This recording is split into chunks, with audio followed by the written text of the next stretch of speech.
2002-2022, 21 jours pour jour, les Lions La Teranga du Sénégal retrouvent les huitièmes de finale de la plus prestigieuse des compétitions mondiales, la Coupe du Monde des Nations. Vainqueur sur le score de 2-1 face à l'Équateur, Kalidou Koulibaly et ses coéquipiers se sont qualifiés pour les huitièmes de finale de cette compétition.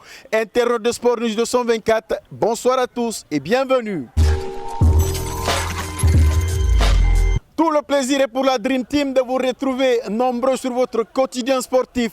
Sport News 224, les Lions La Teranga du Sénégal sont qualifiés pour les huitièmes de finale de la plus prestigieuse des compétitions mondiales, la Coupe du Monde des Nations. Vainqueur sur le score de 2-1, Kalidou Koulibaly et ses coéquipiers se qualifient pour les huitièmes de finale de cette compétition. Rencontré ici à Conakry, Soridou Mouya, ex-président de Gangan FC de Kindia, revient sur cette qualification. Bon, d'abord, merci pour la question et c'est juste peut-être une confirmation pour moi parce que vous n'êtes pas sans savoir déjà que l'équipe du Sénégal a fait montre de beaucoup de capacités sur le plan continental d'abord déjà. C'est une équipe qui est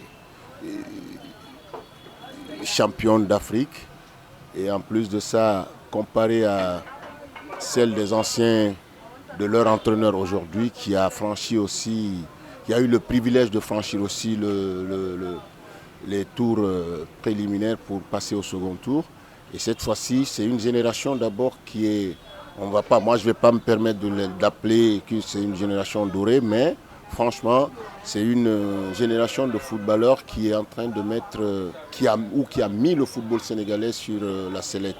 C'est vrai qu'il y a eu des manquements au départ parce qu'une équipe qui rentre en compétition et qui perd son premier match, c'était vraiment faire appel à son mental pour redorer le blason et puis gagner les deux autres matchs qui suivent. C'est ce que le Sénégal a pu faire et je crois que c'est une vraie prouesse pour cette équipe et ça a été un honneur pour non seulement le public sportif sénégalais, et surtout pour l'Afrique, parce qu'elle a été la première équipe déjà à se qualifier pour le second tour.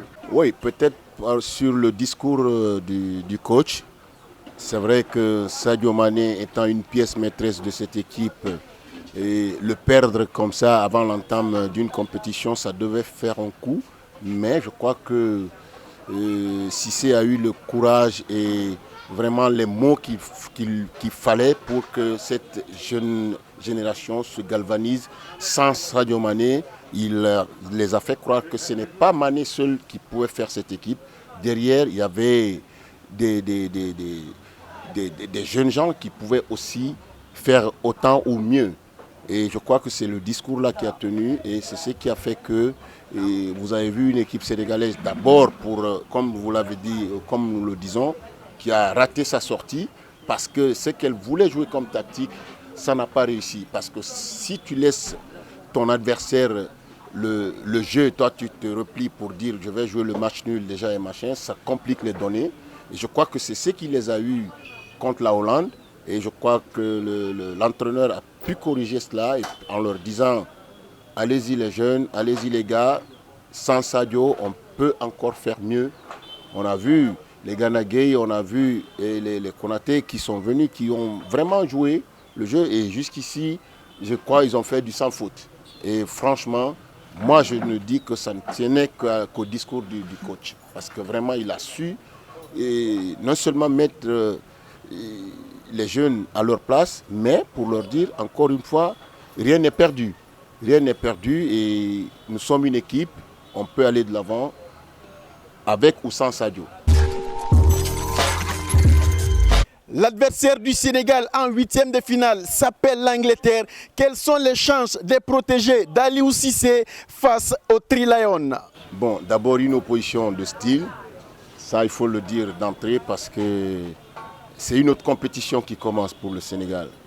Parce qu'une équipe comme l'Angleterre, non seulement elle n'est pas facile à manœuvrer, et c'est une équipe joueuse, c'est une équipe qui aussi dans tous les compartiments a répondu présente, comme on l'a vu. C'est une équipe qui peut à tout moment marqué, qui est capable aussi de produire du bon football. Donc aux Sénégalais de prendre tous ces paramètres en compte et puis d'essayer de faire le maximum d'eux-mêmes pour pouvoir non seulement contrer cette équipe, mais pourquoi pas aller à la victoire. Ce n'est pas impossible. C'est possible dans la mesure où, jusqu'ici je le disais tantôt, que le Sénégal a une équipe. C'est une équipe que le Sénégal a aujourd'hui. Donc je compte sur cette équipe, je compte surtout sur l'expérience de l'entraîneur. Il saura vraiment faire un très bon classement pour une équipe qui va pouvoir rivaliser avec l'équipe anglaise. Jusqu'où M. Sori Doumbouya, ex-président de Gangon de Kindia, voit cette équipe du Sénégal, mais surtout son équipe favorite au compte de cette édition. Peut-être jusqu'en quart de finale. Jusqu'en quart de finale, parce qu'au-delà, ça va être encore plus compliqué. Parce qu'au fur et à mesure qu'on avance dans la compétition, bon, je vais dire que c'est la crème du football qui sort. Et à chaque palier, il y a plus dur à affronter. Difficile à pronostiquer parce que,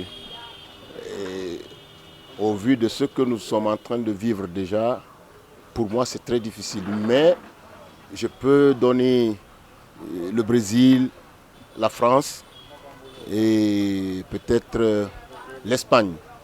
C'est sur les trois équipes que je mise. Évidemment, il y a d'autres qui vont dire que c'est l'Argentine et tout, mais bon, moi, c'est mes trois équipes que je crois être favoris. Une équipe gagnera cette Coupe du Monde. Une seule équipe. Bon, je dis peut-être le Brésil. Ça a été un véritable pour nous de passer cet instant de sport avec vous, internaute de Sport News 224. Continuez à nous suivre et à nous faire confiance. Tout le plaisir a été pour la Dream Team de passer ces moments avec vous. Merci également à l'infatigable Ousmane Samawa qui assure la technique. Le prochain contact avec Entretien, c'est à très bientôt.